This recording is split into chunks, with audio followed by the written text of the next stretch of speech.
Hello, everybody, and welcome to the entertainment headquarters, and welcome to my segment, Education, which is dedicated to genres of pop culture or any kind of subject that I have found interesting, but I don't have a lot of knowledge on. So I've been pulling together a few experts on the different genres and subjects to give me a bit of a small education. And the last two have been real fun, but now it's time to get deep and down with heavy metal. And who better to teach me the ways of heavy metal than my good friend from, guess what? The Metal Tavern Radio, Mr. DJ Anubis. What is up? Thank you for having me. It's a pleasure. So, as always, this is all about my guest giving me a quick lesson or giving me the fundamentals of the subject that we're talking about. And of course, you love your heavy metal, it's a very big part of your life, it's the music of your life. So, take it away, my friend. Teach me what you know, and hopefully, I'll take away something for myself. Yeah. So, hey, what's up, Brian? How you doing, buddy? So to really kind of go back before, as far as about myself and music and rock and metal, is that I can remember as early as age 5. So I was born in 1970, and probably about age 5, I started listening to music on the radio. Like it was, I didn't have any tape players or anything at that point, but I can remember listening to rock music early on from different classic rock bands, and that sort of what I gravitated towards. I didn't really care about classical or anything like that, even though I can appreciate those styles. It's just that rock was mainly where my love and my sometimes as a kid I would dream in my, at nighttime I'd usually listen to the radio. So that sort of like was instrumental in my dreams in some Mm-hmm. ways. As I got to be a teen, obviously, I started finally like dabbling into buying cassettes in the 80s. That's pretty much the main type of thing that we had for our music was cassettes. For those that Yeah, don't know, for some people in the 70s, it was the 8 tracks. I didn't have any of that stuff. Some of it was vinyl, uh, but for me, it was cassettes. So certainly, that's sort of like in the 80s is when I started really getting into music as a teenager. Obviously, the hard rock bands and hair rock bands of the 80s that yeah. started off kicking off a big thing. But there's a lot that goes on within the heavy metal and rock genre that most people would not even be really privy to. So I can't cover everything because Mm-hmm. you and I would be here for the next 24 hours trying to cover everything that's involved in this. We call it the genealogy. And so basically, this is a nice little thing that kind of breaks it down. Now, some of my stuff and how I classify things aren't exactly like this, but this is a great blueprint of where it all ties in together and when and where. Wow. Also, if you've never seen the movie Metal, A Headbanger's Journey, which was put out in 2005, it's a nice little thing. It does similar to this. It breaks down some of the genealogy, different subgenres of rock and metal, and then kind of shows you how it all started like tying in together. So that's a nice little Wow. thing to have. And again, if you've never seen Headbanger's Journey, it's a wonderful documentary on how it all ties together. Um, I have a few music clips I'll play for people. It's only about a minute or 15 minutes, seconds that I'm going to play. I don't want to play entire songs. Yeah. Also, I don't want to like, people that may not want to be listening, they can watch if they wish. Um, but I will show you like little snippets of bands and give you a little kind of a taste of some of the stuff that I'm talking about. Now, I don't have anything really based upon the punk scene because it's not really something that I'm well versed in, but I do know of some of the bands early on that sort of influenced other metal bands towards the late 80s. So Mm. you're thinking like Sex Pistols, the Ramones, and here's a little clip from the Ramones for those that aren't familiar with what punk rock kind of is. The Ramones were like a really big band in the U.S. In the New York scene for a long time in the late 70s, and they were kind of the ones that influenced some of the bands that we got later on. Oh, cool. So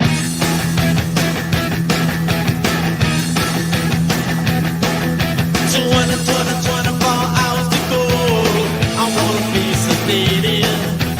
Nothing to do, nowhere to go. I wanna be sedated. Just get me to the airport, put me on a plane. Hurry, hurry, hurry, before I go instead. I can't control my fingers, I can't control my brain. Oh no, oh, oh, oh, oh. So when it's 24 hours to go, I wanna be sedated. Nothing to do, nowhere to go. I wanna be sedated. Just put me in a wheelchair, get me on a plane. Hurry, hurry, hurry, before I go instead. I can't control my fingers, I can't control my brain. Oh no, oh, oh, oh, oh.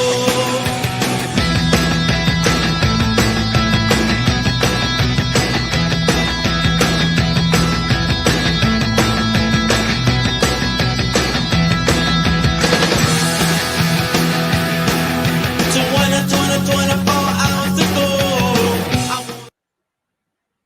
There you go. So that's an example of some punk rock. Now, some punk rock is a little bit harsher or not as well orchestrated in that way. The Ramones were a little bit more catchy in that way, but Sex Pistols obviously more volatile and crazy on stage and stuff like that. I know that. I know of the Sex Pistols. I've heard of them, and I've heard some of their music, and some of it I do quite enjoy.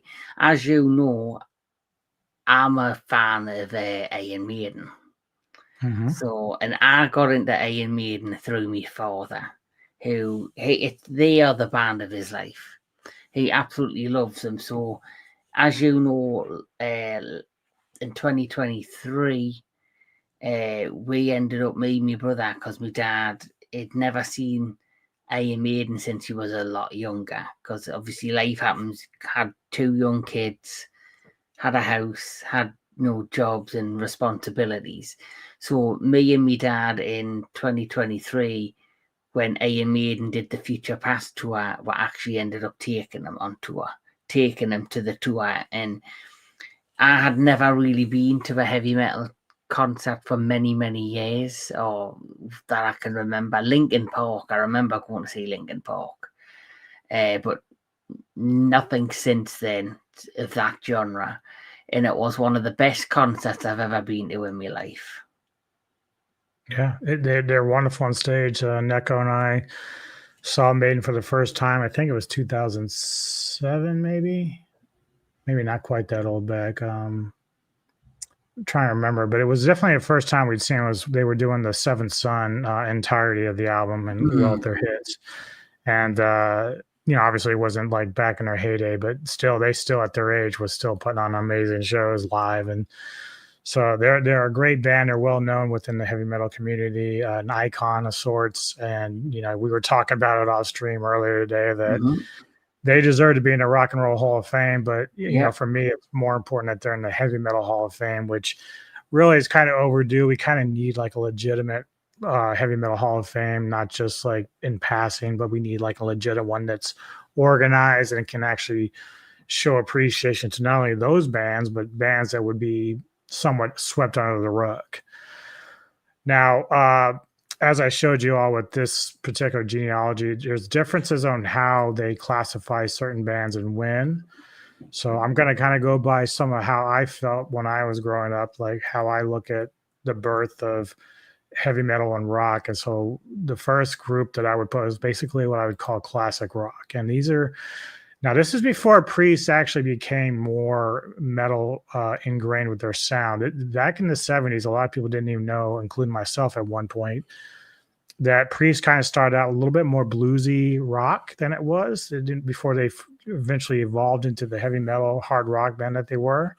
But Sabbath has always been known as one of the godfathers of the rock and metal scene. And Deep Purple, I know them. They're a great band. Yeah, you got Zeppelin, Blue Oyster Cult. So obviously bands like this kind of formed more of where rock and metal was going to go in the future. And so certainly great bands there, and ones that I really, really love a lot. which then we kind of go morphing into the 80s when this is when I, again, as a teenager, started to really dive into music just for myself. Like, you know, of course, I was in the midst of the 80s pop music scene, which was a big thing back then. I can remember the first two cassettes I ever picked up were Styx's Kilroy Was Here and The Police Synchronicity. And so, despite those not being metal or anything of the sort, that was still kind of like a stepping stone to where I would eventually go into, we call the hair rock, or what I would like to call when spandex ruled music television. And one of my favorite bands of all time, Rat, are in there, but obviously Z Van Motley Halen. Crue. Yeah, I like a bit of Motley Crue. Def Leppard, certainly bands that fit that time period in the 80s. And that's kind of where I got my first taste of like the crazy hair and, you know, the higher octane vocals and music, as well as the edge to it all. And I can remember going back to the very first time that when music television, MTV, first started kicking in, and one of the first pieces of music that I saw was a band that I still like their EP a lot, even though I went on to like better bands. But this band called Rail was one that I always remembered the most. So here's a little taste of them. 1, 2, 3, 4, 5, 6, 7, 8.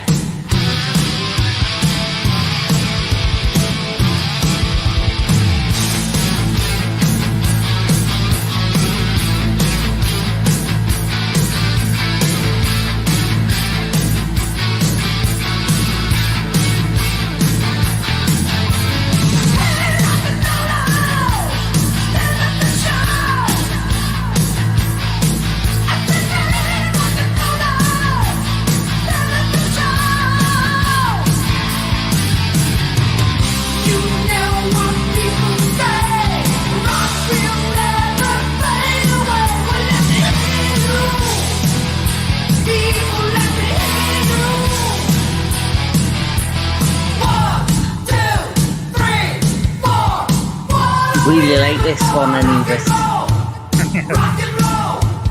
5, 6, 7, 8. What do we appreciate? Rock and roll. Definitely So like you that. You like that? Yeah, you need to send us a link to some of that band stuff. Okay.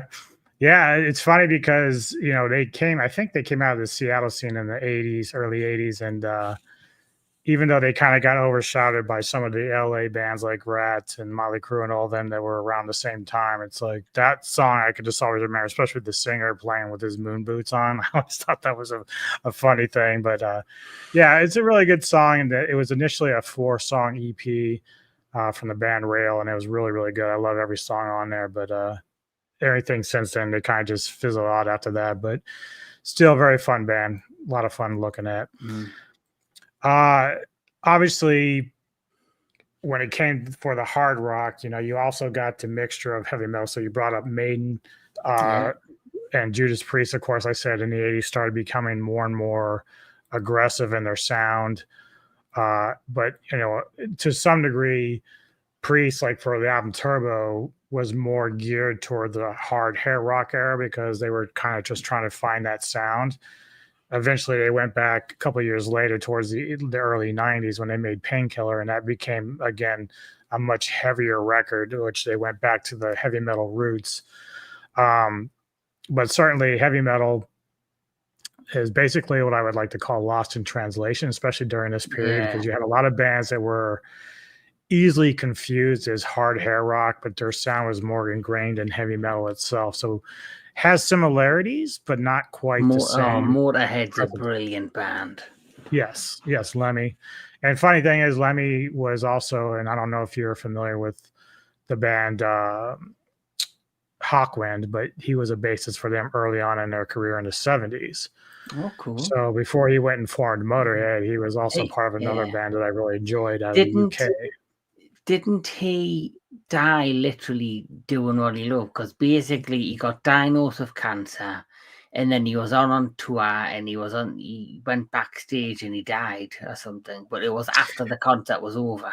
Yeah, it's like his last show, and like yeah. I mean, the dude was through and through metal.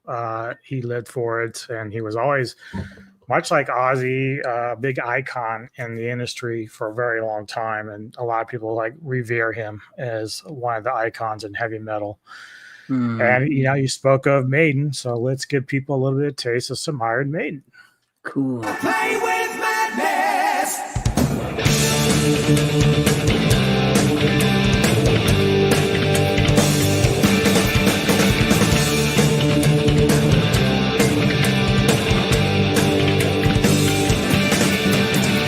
Give me the sense to wonder if I'm free. Give me a sense of wonder to know I can be me. Give me the strength to hold my head up, spit back in their face. Don't need no key to unlock this door. Gotta break down the walls, break out of this bad place. Can I play with madness? The puppet stared at its crystal ball. Can I play with madness? There's no vision there at all. Can I play with madness? The puppet looked at me, laughed at me. He said, can I play with madness? He said, you're blind to see. No. And there you go. Boom. Yeah, that looks familiar. One of the best gifts I've ever had. One of the best people I know. I don't know who that could be. Also, for those that are watching, if you have any questions, feel free to ask as well. I could try to answer them the best I can. I never consider myself the be-all, end-all on heavy metal history, but I did forget to bring my books down. I do have some great books to recommend. One is Sound of the Beast by Ian Christie, which is a nice history on heavy metal music. Fucking wonderful book. There's also a nice one on death metal called Choosing Death. That's also a great book to read for people that are looking for the history in death metal. So sorry I don't have them to show anybody, but I do have those books here. And for people who are watching, it's like, obviously, I know we've talked about the books, but is there a regular monthly, like, say, heavy metal magazine a person could buy? If you have bookstores near you that do sell magazine racks, usually there are. You have stuff like Kerrang, Terrorizer, Pits. I know Kerrang. Kerrang Yeah. is well known in the UK. Yeah, so there's still some like Metal Maniacs. I don't know if they're still printing, but those were some of the staples throughout the 90s that I used to have. In fact, I have a bunch of them that I have on hold. I held on to ones that I really wanted, but Neko and I have been using eBay to kind of sell the other ones out. Like some people buy them and collect them a lot more than me. So if people are interested in buying some missing editions, like let me know, because I have a bunch from Terrorizer and Pit and Metal Maniac. So I've been trying to see if we can sell them off for people that are the diehard collectors of these magazines. I only kept the ones that I really wanted.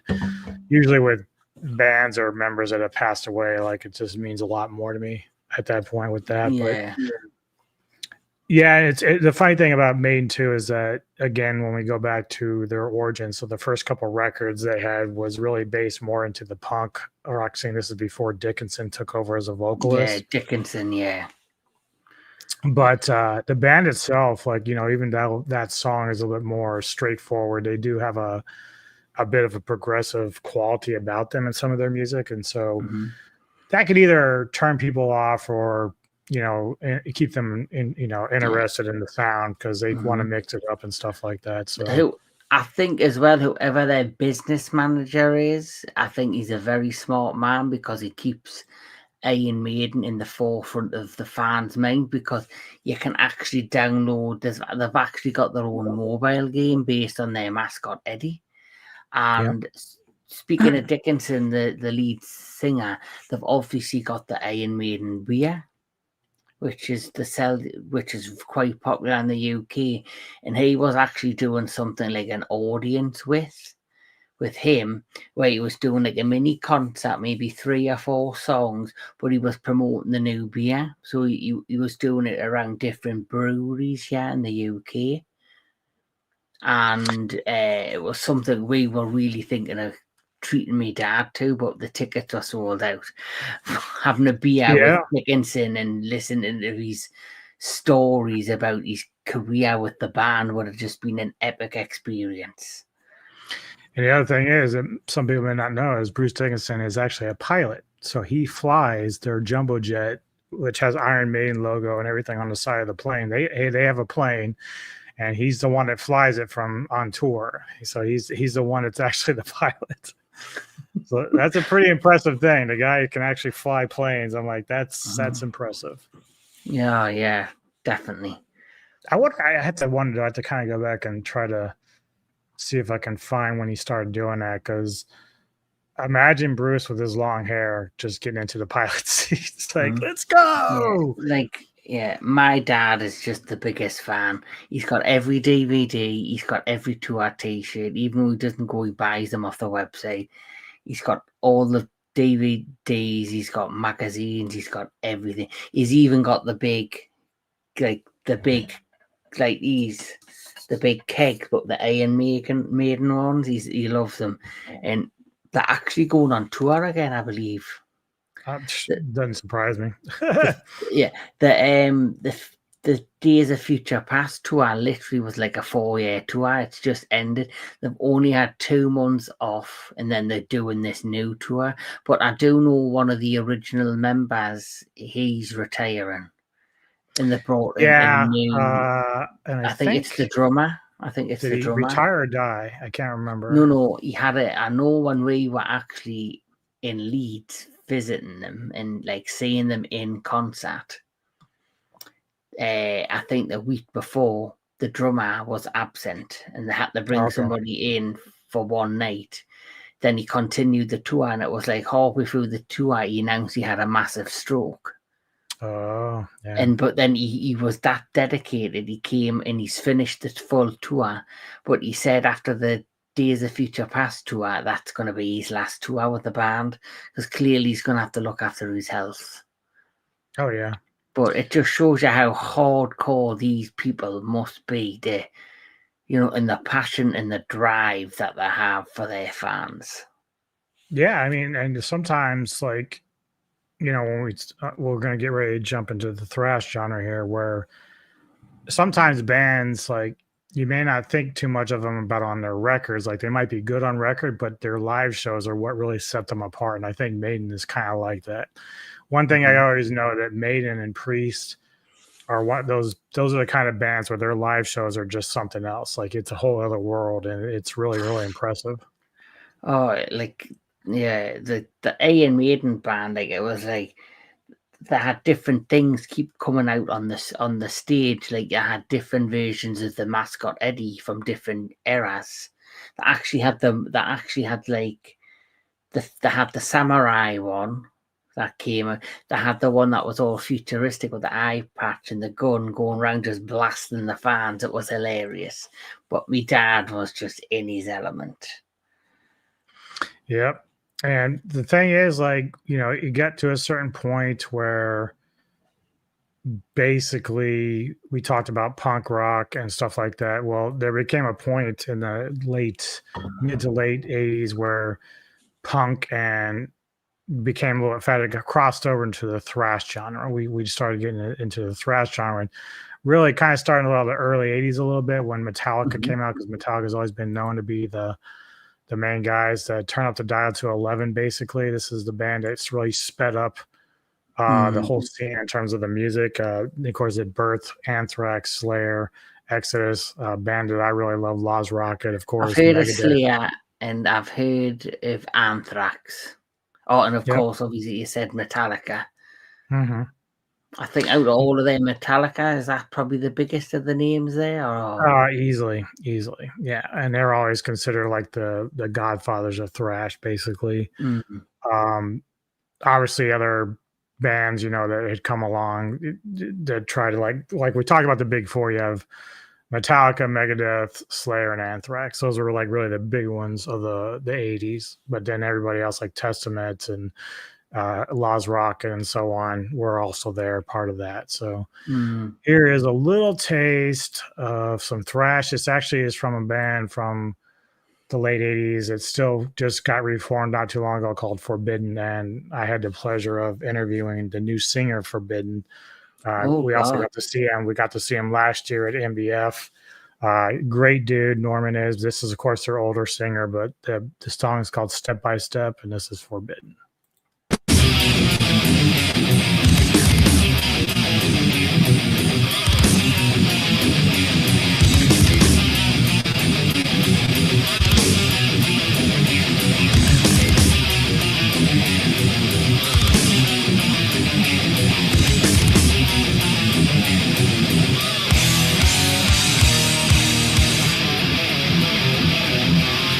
It's happening, it's slowly eating you, numbing your mind to the pain.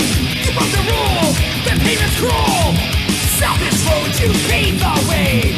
Hiding in your fantasy, it's easier to lie. The choice you made could kill. You're just one lonely victim of recent life. Don't you feel as if your walls fall in? The way you live could put you underground. Step by step, surviving, hanging by a thread. Step by step, it's time to turn the table. Step by step, society's not done with you. Step by step, it just gets worse. And there you go. So you can tell already that the riffing and the guitar style is a little bit faster, more complex than your usual straightforward hard rock and stuff like that. I think my dad would even like them. Probably, yeah. He sounds like somebody who kind of likes to clean vocal work, which makes sense a lot of times because some people, when they think about heavy metal, they're thinking the Cookie Monster vocals that we usually hear. Yeah, I'll be honest, I'm not into that, like the screaming and like deep growling type vocals. Yeah, I mean, I understand. Like that's sometimes it's a big turnoff for people, but it's so funny too is some vocalists that stand out from other ones still have like even weirder vocals. So like we think like King Diamond or Danny Filth from Cradle of Filth. Like there's like Danny has like almost like a banshee type of high pitched shriek, and it really turns people off. But it's also unique to him. So it's like when you hear it, you know it's him. Like you know, another band. I don't know where this fits into the genre of heavy metal, but I remember a band called Korn. Yeah. Like my brother loves Korn. He's got all the albums. He's seen them a couple of times in concert. They're a band I enjoy. I think they've got like a unique sound. Yep. They're in a genre we'll get to in a little bit for sure.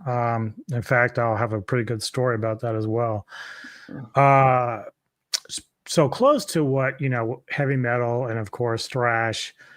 Again, we have another genre called power metal, which this kind of is what I was talking about with you offline about with your shirt.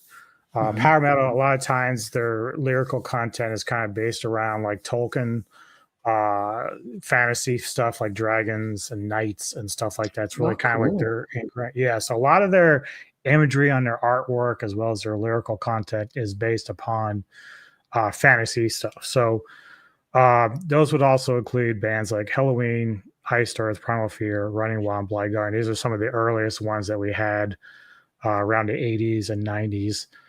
That basically, again, it could be tied into heavy metal a little bit because they do have the clean vocals like we hear from like guys like Dickinson and Rob Halford of Priest. So it's got the high pitch vocal arrangements. And so I will give you a taste of some of the power metal, which, you know, it's your dad would probably enjoy the shit out of this too, to be honest.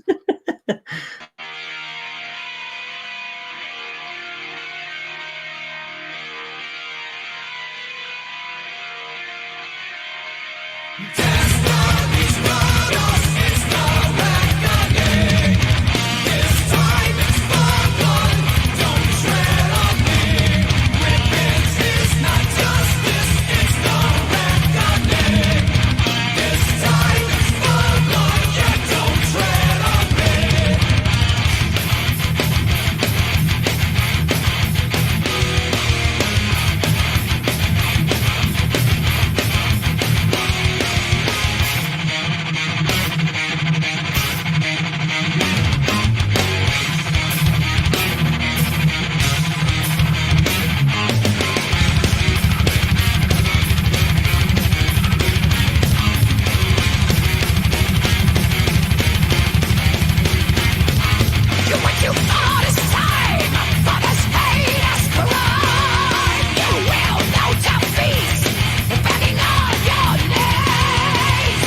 Where am I?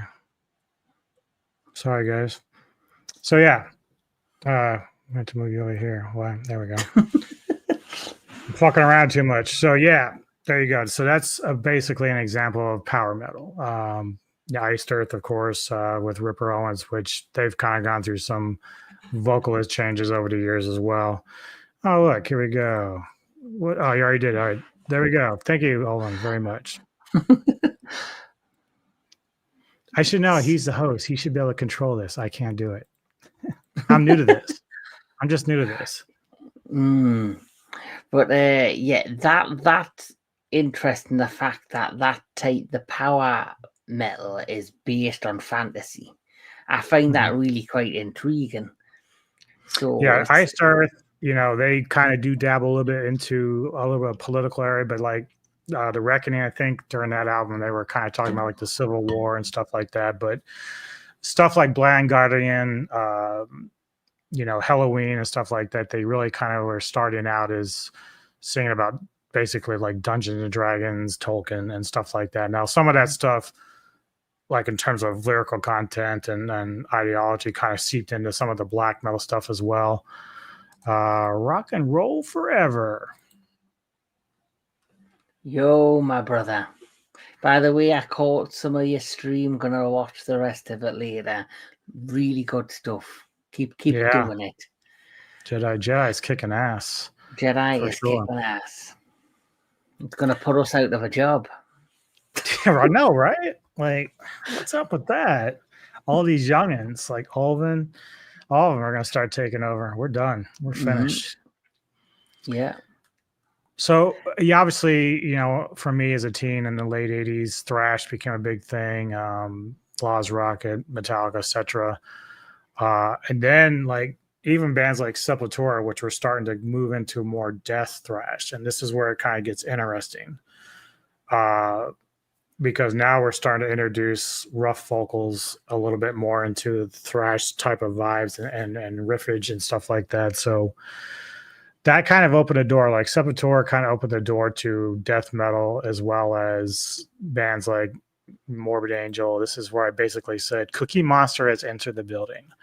You got Obituary, Death, which is a big staple. They're like one of the big influences of death metal, Bull Thrower, Entombed, and so on. There's just a slew of bands, especially both in America as well as in Sweden and the Netherlands and stuff like that. That kind of really opened up a whole different genre to me. So even though Napalm Death was probably the first one, Napalm was still basically influenced by punk and basically introduced, which was grindcore. And that's a little bit of a whole different thing, which I'm not going to dive too much into that, but it shares itself with the death metal genre. So even though this is a more recent track from this band, you're going to get a taste of what death metal is. It's one of my favorite bands. They've been around since the 80s, still kicking ass. Here's a little taste of Obituary.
There you go.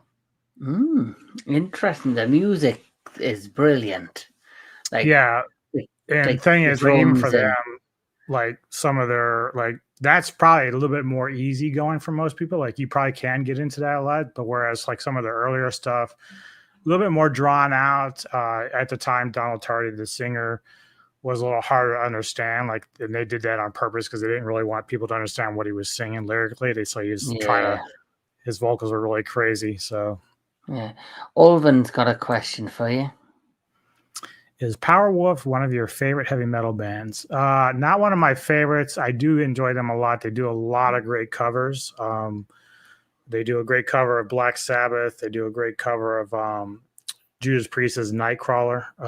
So they have a lot of, or maybe it's Touch of Evil. I can't remember which one it was, but they are a fun band. They also have great artwork. So that's one reason why I do like them. They like to use the werewolf a lot in their artwork. So do really enjoy them. They are fun. Great power metal band, obviously. So for anybody that's in, like, if you like the power metal stuff, like your dad might, he would dig a band like that. Yeah. Especially since they cover a lot of power metal bands and heavy metal bands a lot of times. So yeah. I noticed as well when it comes to heavy metal music or rock music in general, one thing I've always noticed it be connected with is professional wrestling. Mm-hmm. There's a lot of, like Lemmy in Motorhead, they actually became good friends with Paul Levesque, aka Triple H. Yep. And there's a lot of well-known bands, and that is as I grew up, and I kind of shifted away because I was like you. I was born in the 80s, grew up in the 90s, and I did know the odd band, but most of my history with heavy metal comes from my dad and my brother. And how I started getting to know certain bands is every time they did a WWE pay-per-view, they would have a heavy metal band who's released a new, this is like more or less in the 90s. So whenever there was like a pay-per-view, which was like a, at the end of the month, 4 weeks in, they would do like the Sunday night event on pay-per-view. And they would always have to promote that event. A band who was releasing an album, a heavy metal band, would release a song that would be basically the theme of that event.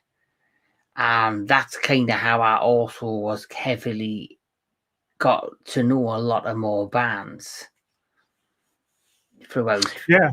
I mean, that's true. And especially with mainstream. So probably about the mid to late 90s when Ozzy Osbourne put together Ozfest, that was actually kind of a big deal because obviously by the time the early 90s kicked off, we were getting more into what we would call the grunge age. Over here on the left, you'll see alternative rock. So you have a lot of these bands here. So they're not necessarily heavy metal bands, but they also still play a part in the influence to some of the other stuff that came after it. And also for bands like Nirvana, like, heavy metal was a big like influence on them, even though they weren't playing heavy metal. It was still a big part of that. Yes. So again, we're continuing down our little path of the tree itself. Again, we're not covering every single subgenre because that would take us fucking forever. It just would be.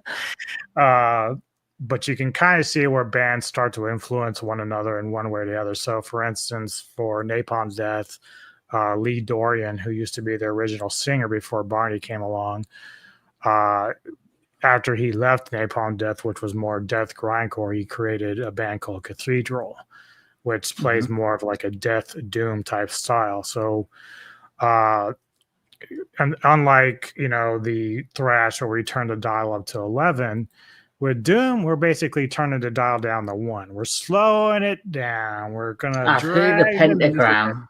Yes, they're a very classic doom metal band that's been around since the 70s, I think, if I'm correct. What's that band in the green that just looks like a paint? It says Cathedral at the end. That's the band I'm talking about in terms of Lee Dorian's projects. Yep. Yeah. So this is a genre that Neko really hates. So just so people know, but this branches out into a lot of different things like sludge as well as stoner doom metal. It's just chill out music a lot of times for people, but it also, deals with stuff like depression and stuff like that. Bands like My Dying Bride that deals like real human issues and stuff like that. So it has a variance, like much like every other genre, they can talk about many different things, but it's the way the music is presented that's a lot different than most.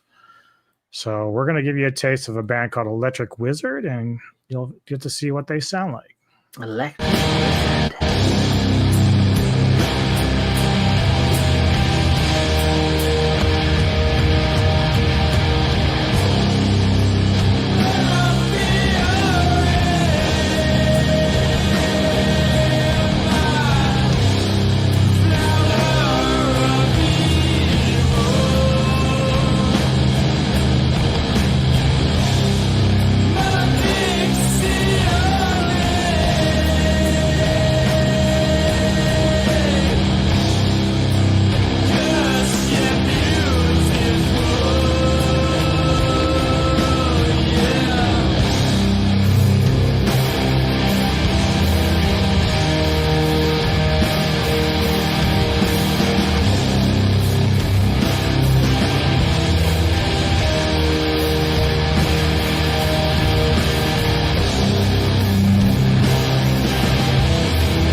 And so there you can Very hear like interesting. so you hear like a lot of the distortion they use in their sound to kind of give it a little more of like a suffocating or a heavier vibe than you would normally get, even though the vocals are like more drawn out, and it's pretty interesting nevertheless. But Yeah, like that video as well. Well, I don't know why, but I was getting Subspecies vibes. Like that's a song I could say featured in a Subspecies movie. It's just the tone of the music.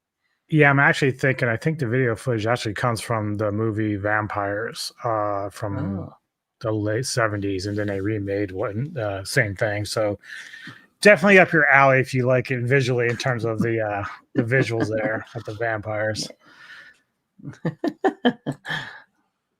Cool. So one genre that during the late 90s or late 80s, early 90s that happened over in Europe was the black metal genre. And it's been a very controversial genre for a long time, especially in the early days with church burnings and the murder of certain musicians within the black metal community and whatnot. So it has its fair share of controversy in terms of not just the music, but some of the musicians and the theology behind it. So black metal generally deals with like a lot of Satanism, paganism, anti-Christian beliefs. They pushed hard against that, but some of it is just like we learned throughout history with rock and metal, is that sometimes it's just done for shock value, so they can be shocking. So sometimes they don't believe the message; they just want to use the imagery and everything to kind of push it.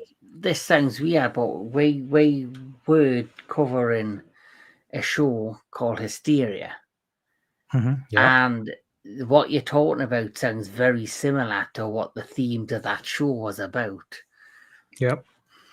Yeah, and so really the funny thing was like the early days of black metal, which is kind of funny. I don't know why they were so angry at death metal, but seeing what was happening in America with the death metal scene, these guys that started doing black metal were trying to mock it. They were trying to mock death metal. So black metal, as described, and it's probably a good way, it's fast tempos, shrieking vocal styles, heavy distorted guitars. A lot of times, as Neko would put it, a lot of times in the early version of black metal, because it was done through demos and stuff, that it sounded like you were banging trash cans together. Like that's how she put it. So she was never a big fan of that style of traditional black metal. But obviously over time, and the way that bands and crossover into other genres, and I'm going to play a band that kind of did that, it became a much better thing to me in the long run when they got away from like all the traditional sounds of like the very gritty, hollow soundscape that they were trying to do within their like basements. Basically, it became much more Yeah. polished. So obviously, to the purist of black metal, they don't really care for that. They rather keep it underground and very grungy and whatever. Yeah. But yeah, so but some of the ones that would be in this area would be like Immortal, Dark Throne, Celtic Frost, Emperor, and Bathory. Bathory being one of the early ones back then as well. So Yeah, I've never heard of any of these bands. Well, the funny thing is, I don't have the picture on me, but Immortal was one of the earlier ones, and Neko and I, with my nephew at the time a few years ago, we dressed up as the trio of Immortal. I was a Bath, and we took a picture. So she did a pretty good job with the makeup and stuff. That usually you're wearing corpse paint, just very creepy looking musicians and corpse paint, and just the look themselves were trying to be. They got the big spikes and the leather, the blood, everything that they would try to shock people while on stage. So.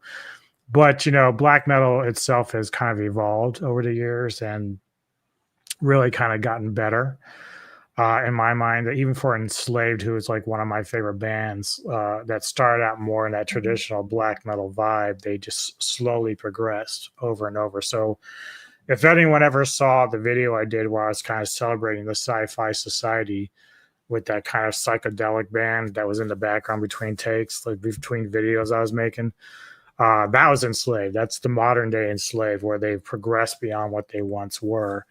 And I've got a clip. This is actually from 2006. So this is right before they really started going heavy into the progressive stuff. But this is a bit of taste of what black metal and the genre can offer you if you're into that kind of stuff. Oh, cool.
He's got a frog stuck in his throat. Yeah, and you can see, like, even now, like, again, they approach it a lot differently. They use a little bit more clean vocals now, and they've kind of gotten away from that you can tell the guitar tone is a lot different as well. It's not really. You kind of tell me, though, singing like that with that by pushing, you can't tell me you can't do a permanent damage to your throat. Well, that's the thing that people used to think. Obviously, for a lot of these guys that sing like this or death metal vocals, it's always about training your voice and taking care of your voice. Mm-hmm. For instance, with any singer, really. If it's because profession. like if I were to try to do that, like just out of the blue, like no training, no nothing, no working my vocal cords. If I just went on straight and said, if I try to do that, I'm going to destroy my vocal cords. I will, because I don't know what the fuck I'm doing. These guys, have learned how to kind of deal with this. I remember one time Barney, being an Englishman, Napalm Death, we met him some years ago. He was actually fighting a cold. So this was kind of weird because he's going to be performing. He comes in the back room where the food's usually being served, and I saw him. I said, "Hey, man, what's going on?" We're talking. He's like, fighting a cold, but he's drinking tea. He does the English thing. He's drinking tea. He says, "Yeah, this stuff helps me in my voice." And so I was like, "Oh, okay." But he still pulled it off. He went up there and sang and did very well. But that's the thing. Like when you are touring and you're doing that and you get a cold, like, you don't just cancel unless you're like deathly ill. Yeah. You have to find ways to take care of yourself and your vocal cords and stuff. So it's important, that's the thing. Like, but yeah, you would think normally just doing that on the norm, like when I see chicks doing this kind of vocal work, I'm like, I don't know how they're doing it, but it's crazy. But they It have to just take sounds care of painful, that's all. It sounds like they're themselves. they're in pain. Yeah. And I have like a naturally high voice, so for me to try to do something like that is like even worse. Like I can't. Mm. If I had to be a singer, like in another life, I'd probably be a clean vocalist. Like I'd be a power metal guy or heavy metal dude, Yeah. But yeah, so another genre that around the late. Well, actually, it started kind of back with progressive rock and stuff like that. We know in the '70s you have bands like Yes and Genesis and stuff like that. But then eventually with Queensryche in the '80s and Fate's Warning, you kind of started getting some other bands that were just basically taking hard rock and heavy metal and putting in like the wankery, as I call it. Basically what I like to call it is wanking. It's finger licking good. So we're just getting the really impressive, guitar playing, the bass playing, and so on, where you can really hear them. That's what I love. I love hearing a good guitar. Yeah, and so some of these bands like Voivod, Dream Theater, which a lot of people will know them, obviously. But this is kind of where one of my favorite guys and musicians of all time, even though I love his Strapping Young Lad work the most, which is more but thrash, industrial thrash. The thing about Devin Townsend is that he's very versatile as a singer and a musician and writer. Hey, what's up, Sensei? How you doing, sir? So yeah, Devin is very creative, very funny. He has a lot of fun on stage, but nowadays he spends his time doing more progressive type stuff. I think he was the other day. I didn't get a chance to watch it, but he did a live stream where he actually got an orchestra behind him to do his newer stuff, which was kind of cool. So I have to go back and check that out at some point. But he's always felt forward thinking, and this is a video and song he did probably around the time that King of the Monsters, so 2019. So you'll see the video is also very fun. He's a big guy into cats and animals and stuff. So, but you can see also the influence in this song where it kind of jumps around. Like it's just pretty amazing. So here's Devin Townsend. A million years would go by.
Wow, this is very different. Let there be light, let there be moon, let there be stars, and let there be you, let there be monsters,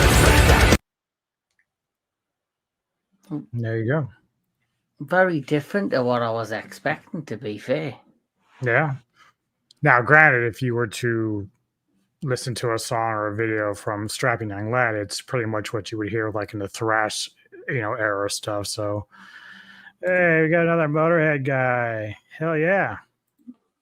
What's up, Tony? I was going to see if Tony's joined in, right? Yeah. Yeah. Yeah. The thing with Motorhead, they're done now. I don't think they'll ever bring it back, and I don't think they should ever bring it back, because, you do get bands where, a member passes and they replace them, and I've always been kind of against that. I think you should rename your band or make a new band out of existing members. Like Drowned in Pool, they lost their. I remember they first started. They lost their lead vocalist. There is a band that I like. That I do have a number of albums. I don't know if I think they've totally changed the kind of how they were. Do you remember a band called Saliva? Yep. Yeah, and it was like how I mentioned to you earlier before. I got into them through WWE because it was Survivor Series in 2000 and something, and they used the song Always as the theme for that pay-per-view. I immediately loved that song, and I bought, I think, 4 their albums. Josie Scott, I believe, was the lead singer. Yes, you're right. And I think he actually went and did a TV show for a while too. Yeah, I remember he was actually in that, the theme for the first Spider-Man film, I think, with Tobey Maguire. It was him and the lead singer from Nickelback. They both sang on that song. So I know that band. So would they be considered heavy metal or rock? Well, you're actually going to go ahead and we're going to talk about the genre they are part of because you brought up Korn earlier. And so basically, Hit Me Up with the Beat, new metal, which kickstarted off in about the early to mid 90s. Korn was certainly the first one in that category, but System of a Down, Deftones, Faith No More dabbled with it before Korn, but they were kind of more based in alternative rock at that point. Limp Bizkit, of course, is also another one of the bands from that era, and so on. So yeah, Saliva, Drowning Pool, Linkin Park that you mentioned, these are all products of the new metal genre that would eventually become, what we know as new metal. And I when I first discovered Korn, I was actually kind of impressed because they were doing something different that I hadn't seen in the metal genre. And obviously, new metal in terms of like metal fans. Are they still going, Anubis? Is Korn still around? Or? Yeah. Oh, cool.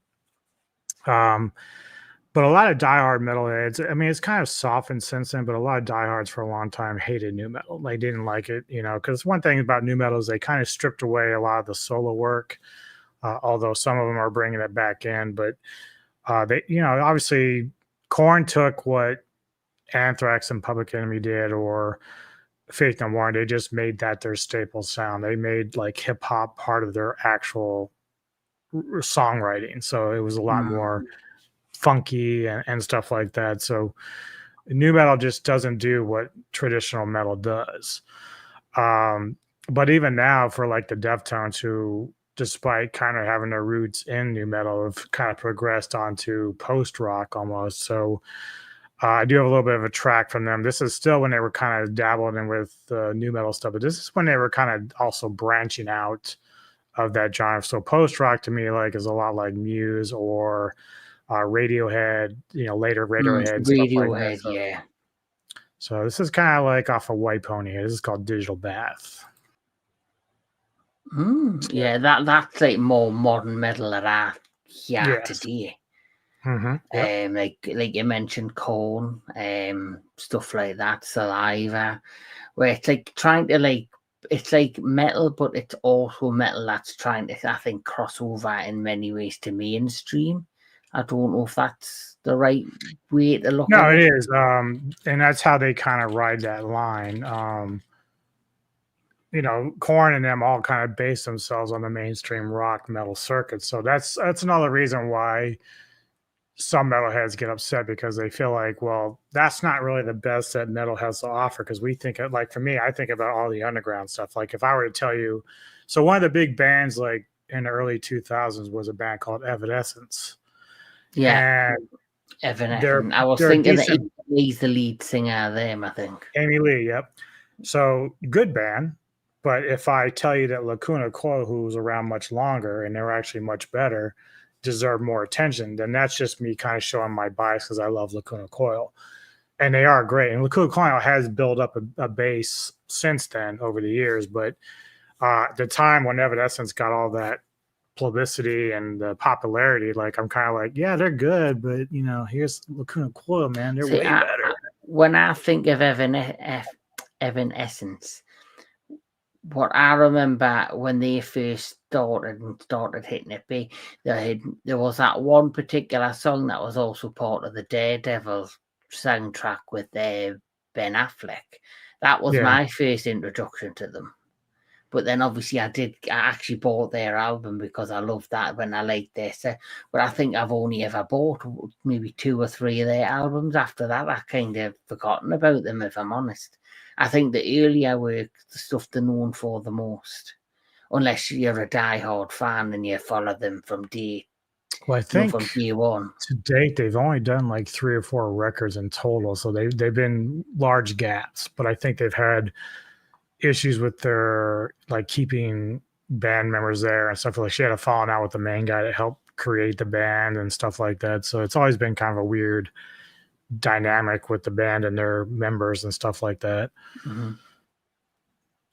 But yeah, so you know that's basically some of the breakdown of some of these subgenres. And you know, obviously I can send you this little thing here if you want to put it on your site or something on the YouTube channel.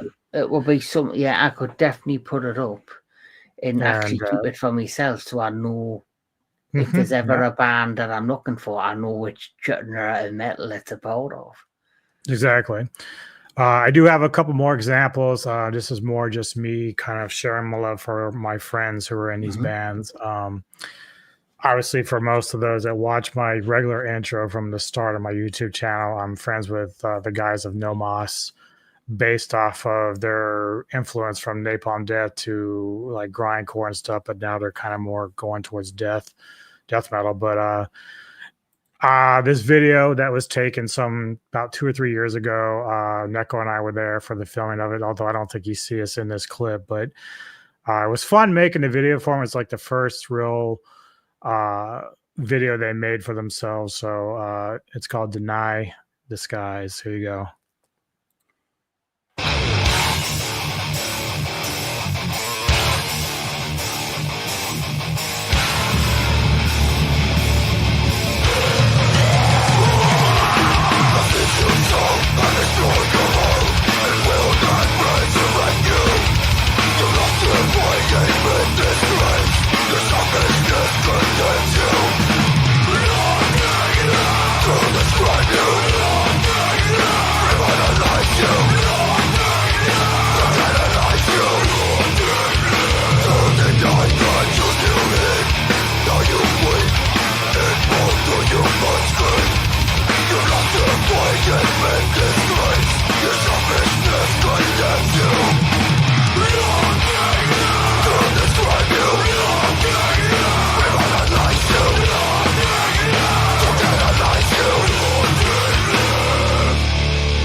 Wow.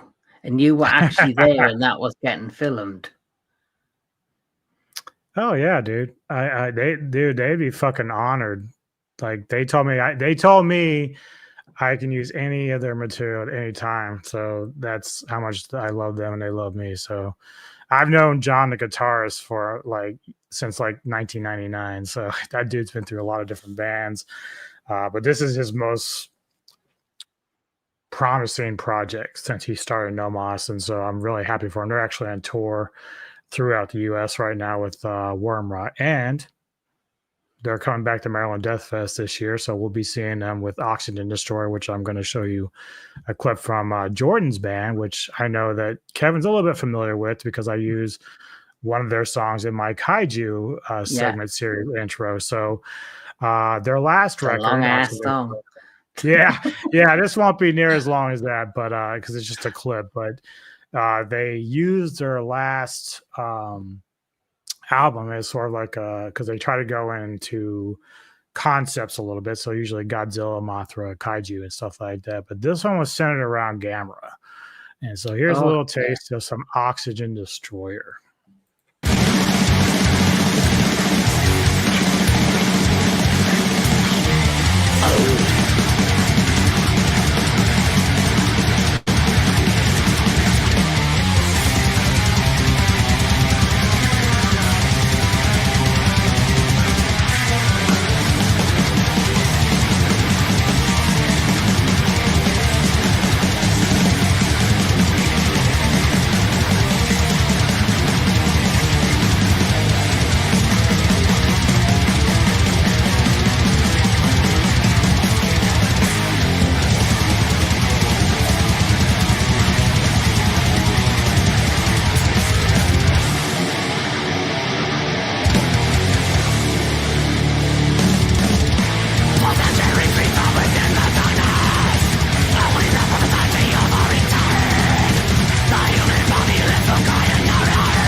That is fitting as well, considering it's Gamera's anniversary this year. So yeah, we actually met perfect. Jordan at G Fest. He was the singer, was there at G Fest last year or the year we went. And that's cool about their live show is that they do play the videos like while they're playing in the background. So that's always a lot of fun to watch. You get to watch a movie or at least clips of the movies while they're playing for the songs. Yeah, it's amazing though, like what can influence a band to create their sound and their feel and tone, and what inspires them, and the fact that they've got a band that's dedicating its heavy metal music to the kaiju genre. It's just phenomenal.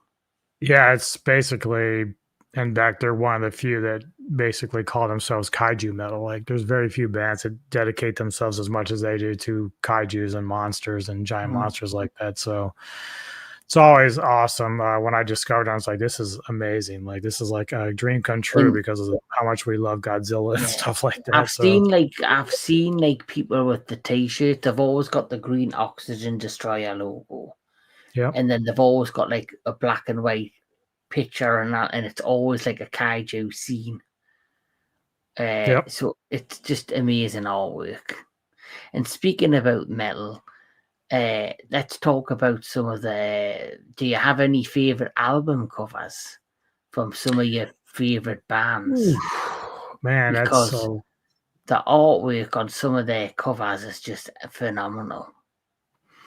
Yeah, well, Oxygen Destroyer certainly. I don't have any on hand, but certainly most of the ones they use for their album covers are all in the green, white looking thing, and have a mixture of Godzilla and some of the other monsters and destruction that they've got going on. But you know, that's one cool thing about metal in general, especially no matter what genre it's in. Like even like I told you earlier about the power metal stuff, where they might take a scene of like some dragons like in medieval times on their art covers and stuff like that and put them over. Power Wolf, like Alvin mentioned, where they've got werewolves in like cloaks and you know, like hot girls or whatever in their videos. Like it's pretty interesting. I tell you what book what album I enjoy cover. I like Iron Maiden's Book of Souls cover because I don't know why it gives me Evil Dead vibes. Yeah, because it's like the face and it's like wooden and it's like the book. Because I bought my dad as well because I got the album, but for his birthday I got him the one that looks like it's a special edition that actually looks like a book. And you open it up and it's got like the special like book inside that tells you about the making of the album and stuff. It's just a fantastic book. And actually Iron Maiden, that's just reminded me, they are actually releasing a new book later this year. Oh wow, okay. Which is all about the history of the band. So I might have to grab that for Christmas. I hope he doesn't watch this video. He might. Because when he sees Kevin's doing a heavy metal thing on YouTube. Yeah, I was going to tell you to call him in here so I can say, yeah, I heard you like Iron Maiden. Yes. But some amazing information there. And the fact that you went to the effort to show this for the audience is just much appreciated. Like, you've blown me away with everything you've told us. There's still a lot from. I'm still a bit confused. Oh, my microphone has gone down. I hear you. Oh, I can still hear you. Oh, well, this microphone's just went dead. It must be with all the heavy metal music.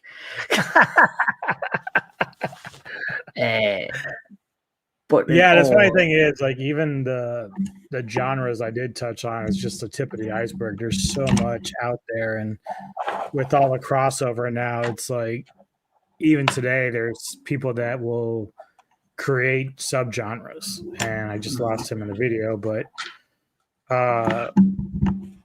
people make up subgenres all the time now, but some of them I don't even care about recognizing just because I have my own basic genres, and I just like, if black metal, you have symphonic black metal, progressive black metal, symphonic death metal, and so on and so on. So I try to keep it more simple when it comes to the labeling. I know some people say, well, it's all heavy metal, which technically is true.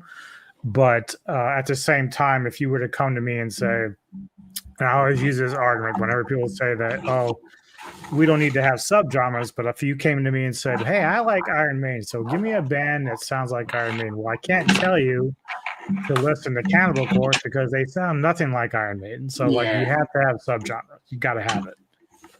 It's like any music, like even pop music, you've got different versions of, pop music.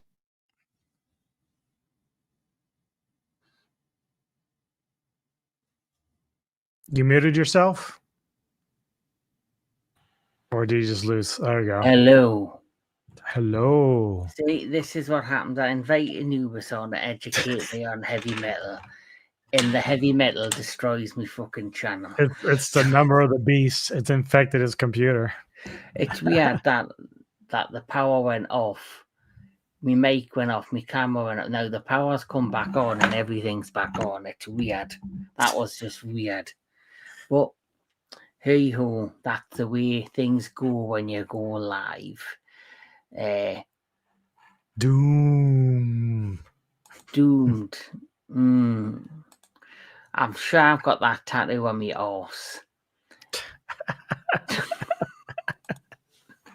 666.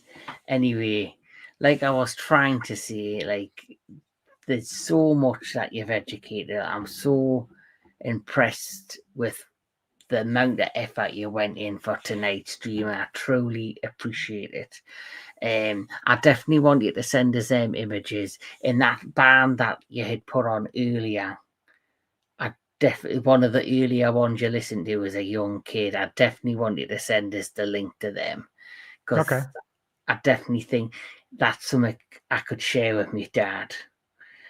Because he loves this shit. He loves heavy metal, and I do like a bit of heavy metal, but it has to be a certain sound.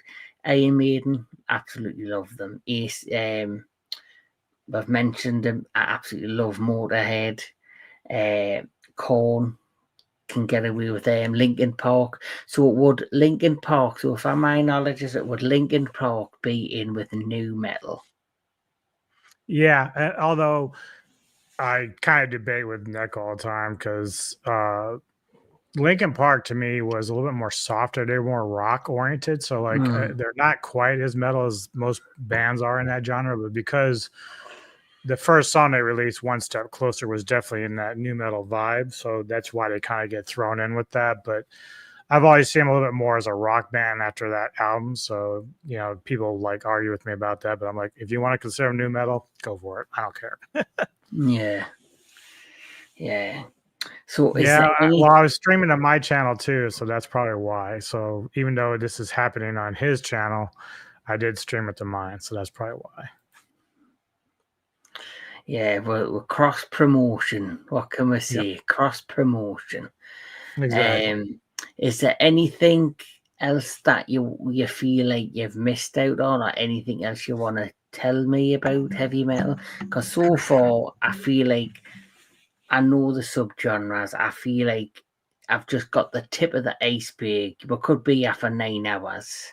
Yeah, it would be a long time because, like you said, the genealogy map, like so many things just weren't even touched on. But it used to be that people would try to consider metal its own thing, but when you have bands that are starting out as rock, so like the Judas Priest thing where they were playing bluesy rock early on, like you can't just kick out that band. Like Judas Priest is an integral part of the heavy metal genre. So Yeah. it's like Metallica. Like as much as I don't really care for their later albums, I pretty much stay with their thrash stuff. But I can't sit there and say, well, they're no longer a part of that because they did all these other albums like they're rock oriented. So I can't say, oh yeah, now they're no longer in metal. I can't do that. So Here's a stupid question. I don't know if it's a stupid question, but where does Kiss fit in? Do they they fit would be in? like the hair rock stuff. Of course, Yeah, I they've been always around for quite wondered. a while, but Yeah, yeah. because I always thought they were more rock than heavy metal. But they were also very influential in terms of the makeup and stuff like that we would see later on with like black metal and stuff like that. So so much for the fact that even Gene Simmons tried to copyright that shit.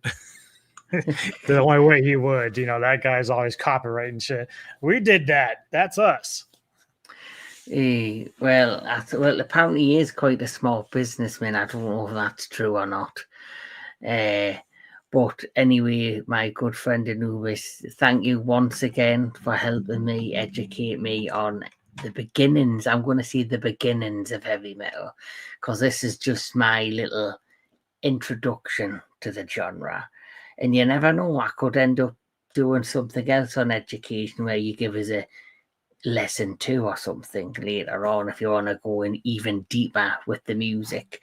But I do have another idea for another education with you and me. I want you to teach me and educate me on all of your tarantulas. Oh, okay.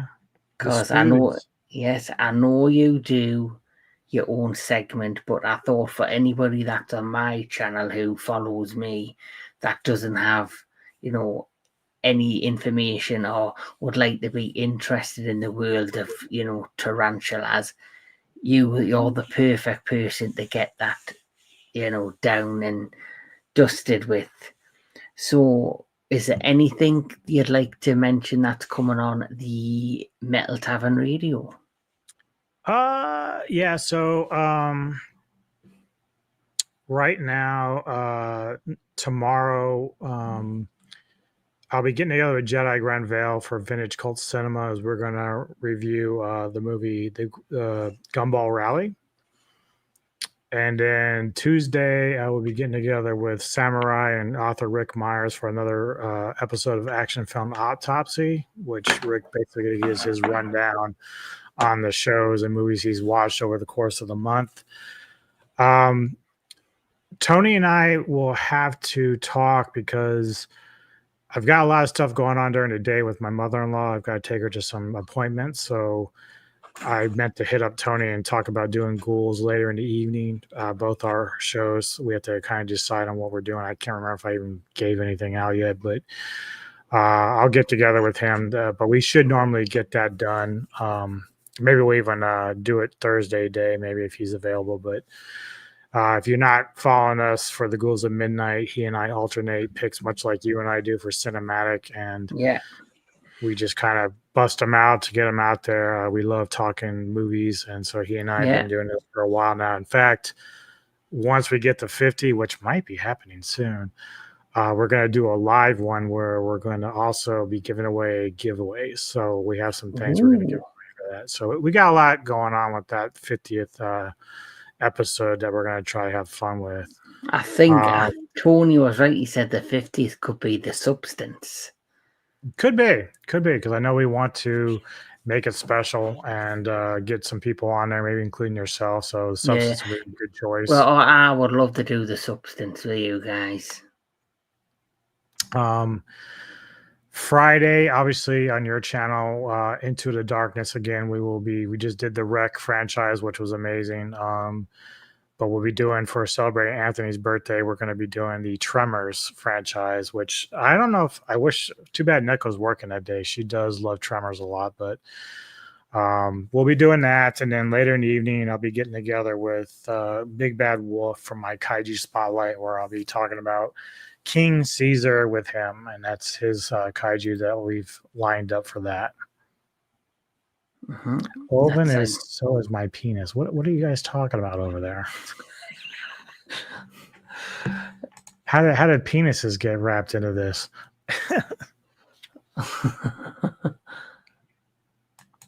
What the? Is that metal enough for you? I guess so. Well, he needs a cod piece. Yeah. As for me in the entertainment headquarters, coming up on my channel, like Anubis has mentioned, we are for Mr. Anthony Jordan. We're doing the Tremors films 1 to 4 creature feature special for his birthday. We also have on the 3rd of May, we have the next Kaiju Connections creature feature review, which is also going to be the X from Outer Space, and we also have the Retro Classic Movie Show. We'll be talking about Reign of Fire. So a lot of great stuff coming on the entertainment headquarters, and of course, once again, I am truly amazed, stunned, and appreciated of my good friend, my co-host, the most of the time on this channel, Mr. DJ Anubis, for all of the things that he's brought to this episode of education. Please like, share, and subscribe to him now, because he deserves it. And subscribe if you want, if he's you the want master to, now. I'm just a Padawan. He is the master. if only. And if you want, like he says, you can like, share, and subscribe to the entertainment headquarters. But from me and from him, we wish you all a good night. Keep loving your movies, keep on loving your metal, and keep loving all things entertainment. And we'll catch us all at the next one.